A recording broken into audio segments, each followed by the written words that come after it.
One. Good afternoon. Welcome to the November 17th meeting of the New York State Bridge Authority.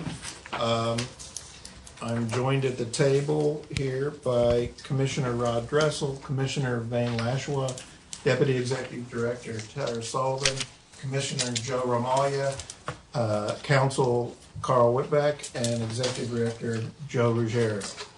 Our first item of business is actually a meeting of the Audit Committee, of which Commissioner Lashua and I are members.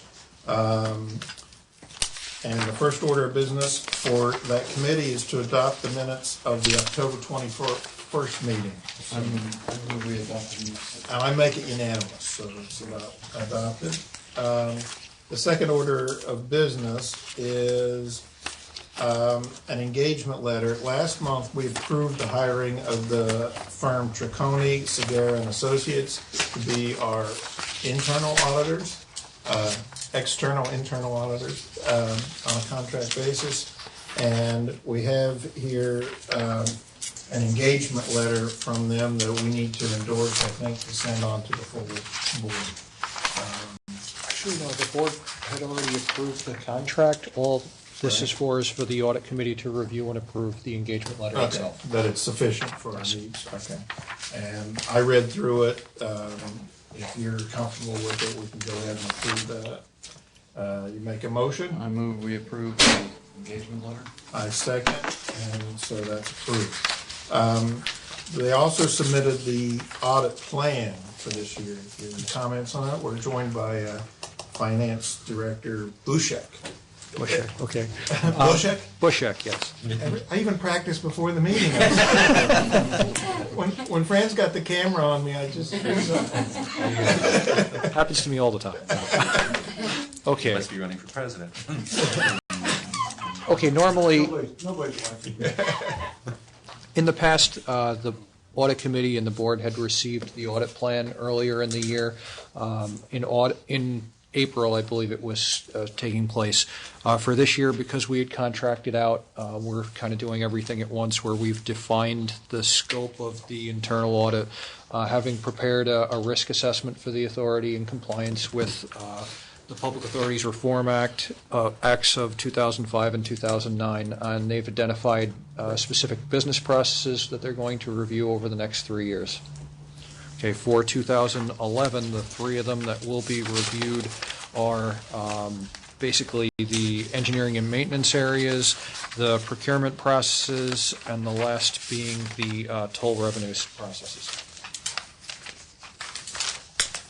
And if you're comfortable with that, we can go ahead and endorse this audit plan. And does this also get submitted to the full board? No, it does not. This is just for your review because this all falls within the scope of the audit committee.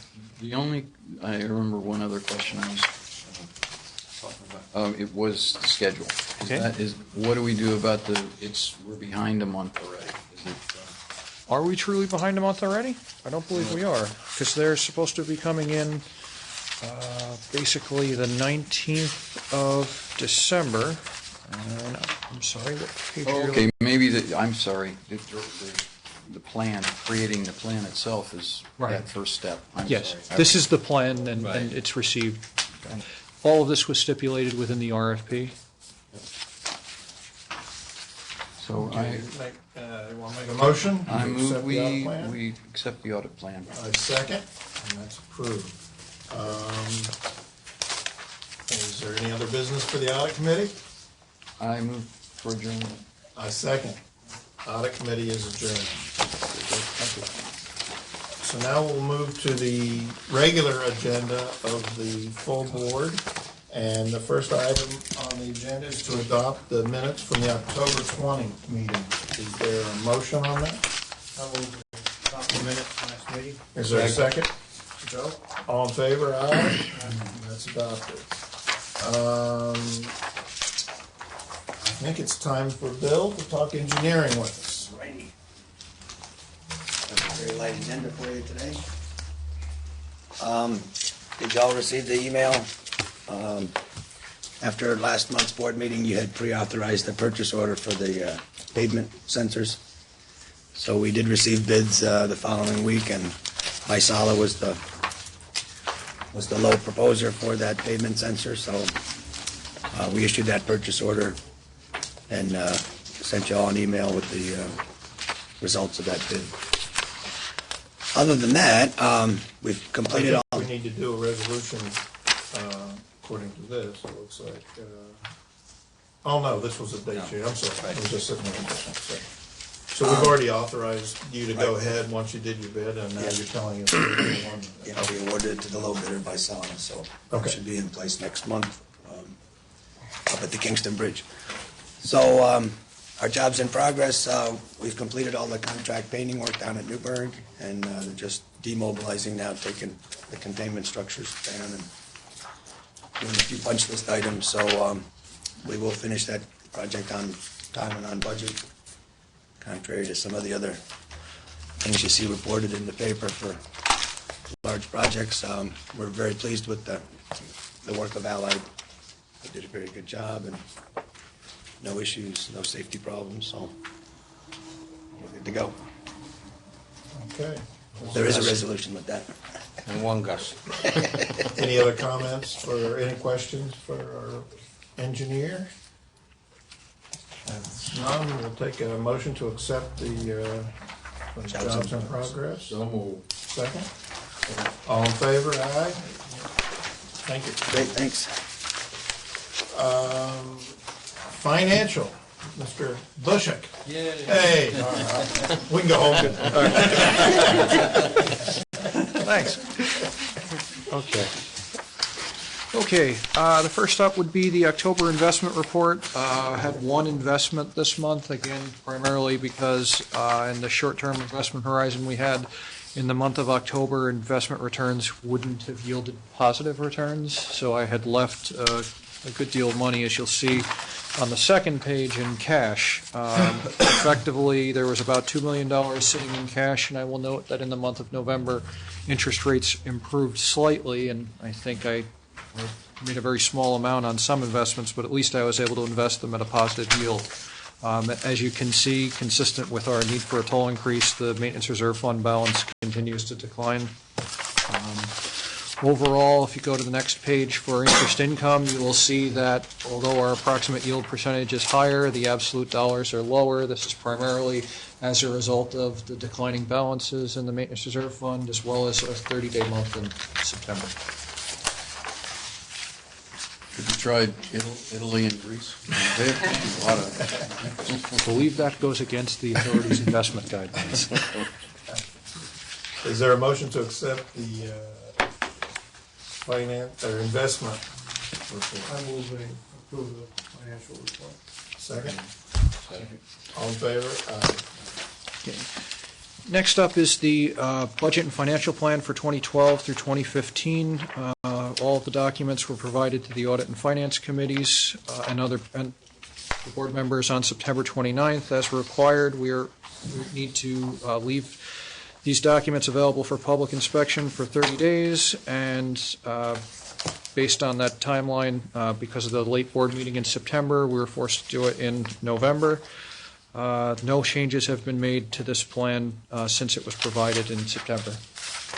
So there was no public comment until this is the 5-year financial plan that does anticipate an increase in although we've seen this before, we haven't, as a full board, formally adopted it as yet.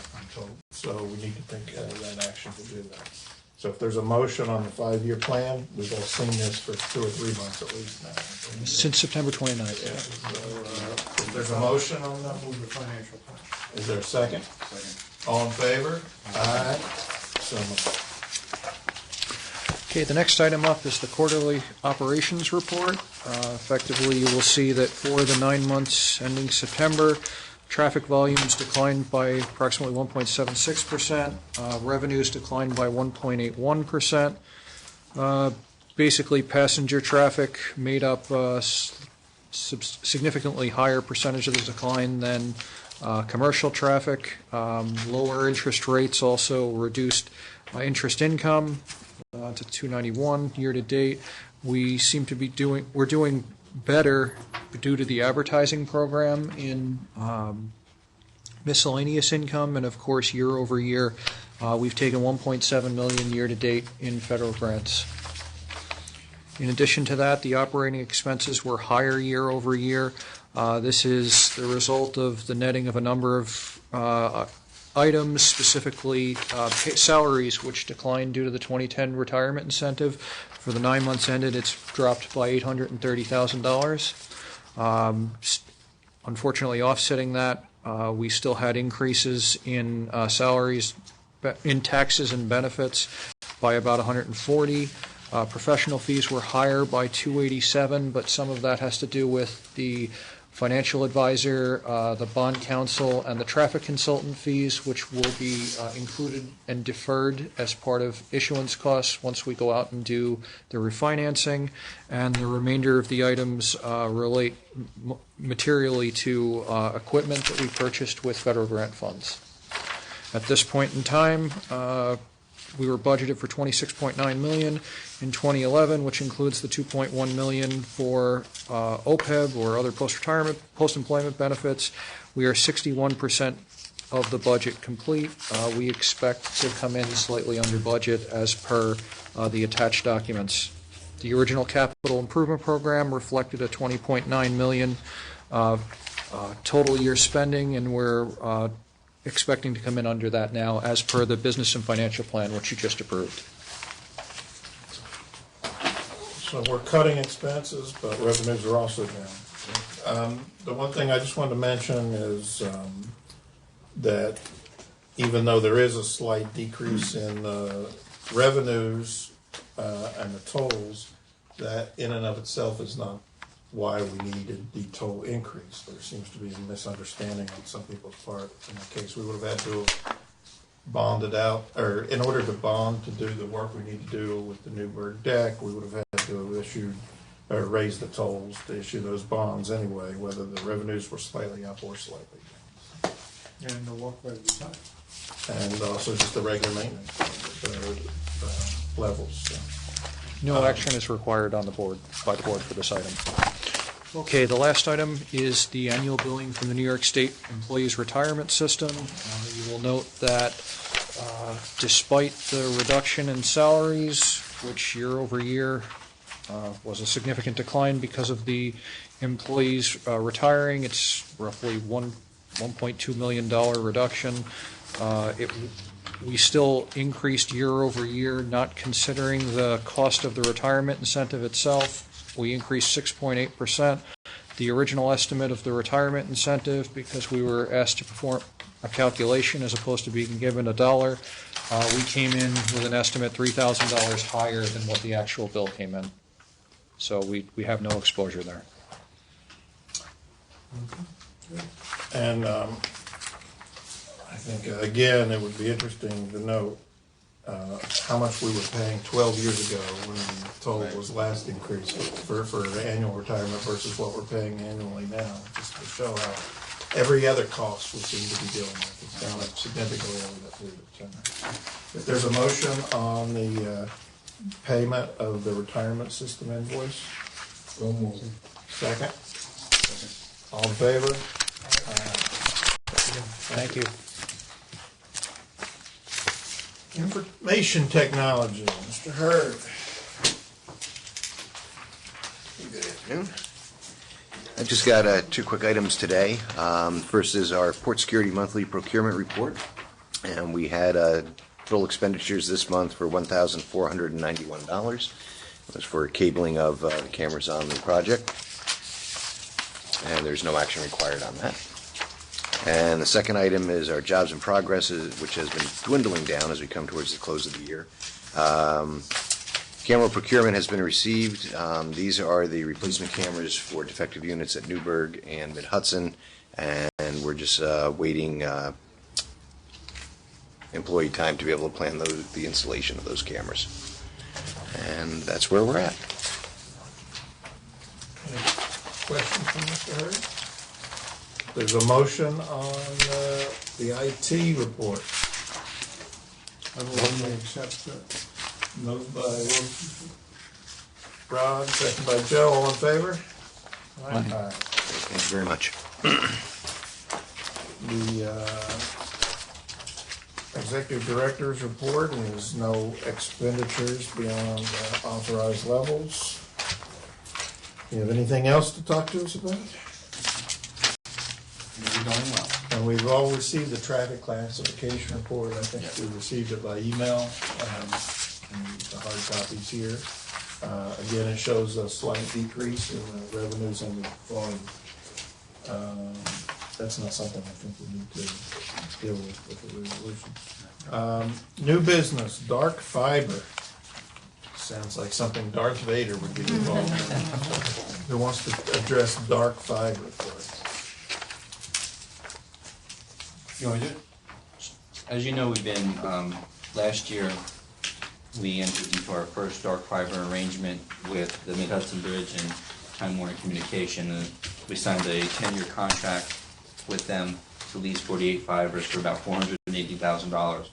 What's before you is actually a sole source contract for Mr. Glenn Chalmers, who actually brought the deal forward to us, on behalf of Time Warner.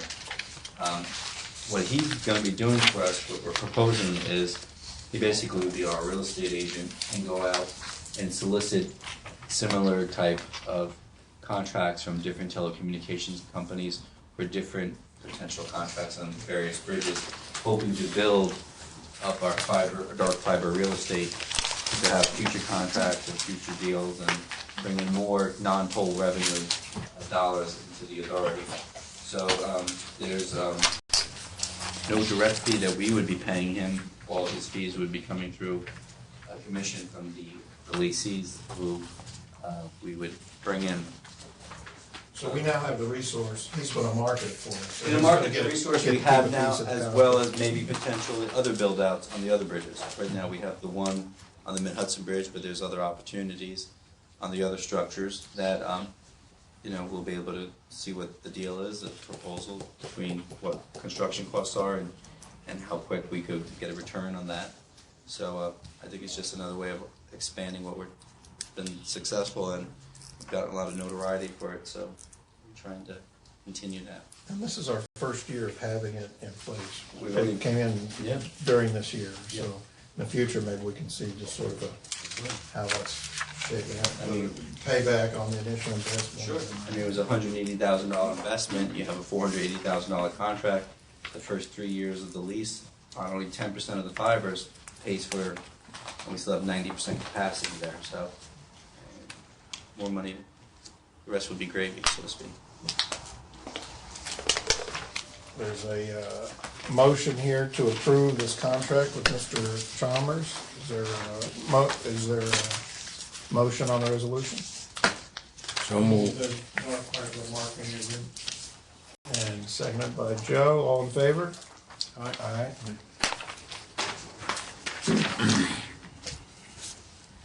Okay, got a note here. Guess there's a problem with the date in December.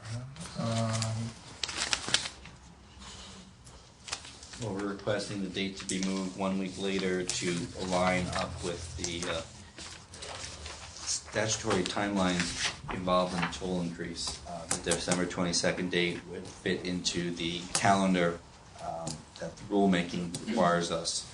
Also, at that point, we're beyond the days, the 7 days, the 5 days of the public hearing requirements and comments. We're going to be launching on December 1. Our website will be modified to have a online input form for folks to put comments regarding the toll increase, as well as all the toll increase documents and documentation, as well as the online presentation. Then obviously we'll have the December 15th hearing at 7 o'clock at the Grand Hotel in Poughkeepsie for anybody in the public who wants to come in person to express their concerns. And after that hearing, it goes with another 5 days, Carl, that we have to keep the hearing period open to receive comments and put all that into the record. So once that's concluded, then you're able to, the 22nd will be the first day you'll be able to take action.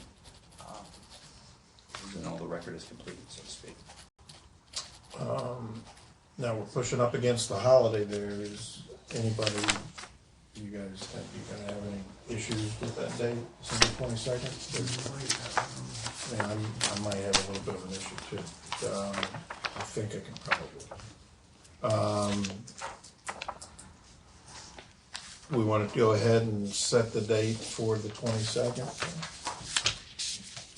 Is there a motion? I move we change the date to the 22nd. Second. Okay, all in favor, say aye. Aye. And if anybody finds that's going to be an issue and you want to get back, everybody report in as soon as you can, and then we'll find out. Could there be such a thing, maybe we change the time rather than doing it rather than 3 o'clock? We could do that. For me, the later the better, because that's our last day before we close up for the year at the plant, and we've got stuff going on that day. Do you want to move it to 5 p.m., 6 p.m.? Well, you were saying earlier, Mike. Well, no, because I didn't use that, yeah, later would be fine with me too. No, Joe, no. No, we'll figure it out. Let's all just check our calendars and get back. Okay. But for now, we moved it to the 22nd at 3, and we'll adjust if we need to. Okay, not a problem. Thank you.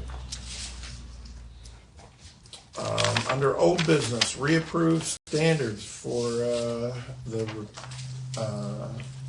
procurement policy. Carl, do you want to explain this, please? Yeah, I mean, we have a procurement policy in our policy and procedure manual now.